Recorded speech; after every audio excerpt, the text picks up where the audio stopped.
Shattered remains of buildings in the small Italian town of Campi. First light reveals the extent of the damage. Huge cracks where stone has split. Mounds of rubble where solid walls stood. Once again, nature has shaken the foundations of Italy. Several mountain towns have been hit, and tremors have been felt as far south as Rome. I stayed home after the first tremor. I was in the living room playing cards when there was a second one, even stronger. It was terrible. Italians are still recovering from a devastating quake in August. Nearly 300 people were killed and mountain towns were flattened. I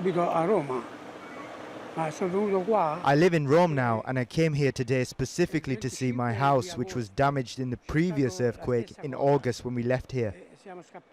The latest double tremor struck around 80 kilometers to the north in the central Marche region.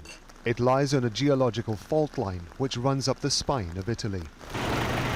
Throughout the night, fleets of emergency vehicles struggled to reach small towns.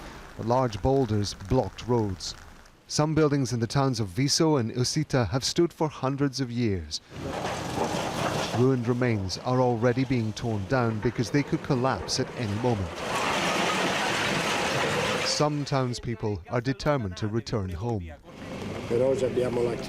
Parts of the front of the parish church have collapsed. We have reports that the buildings behind the square have also collapsed.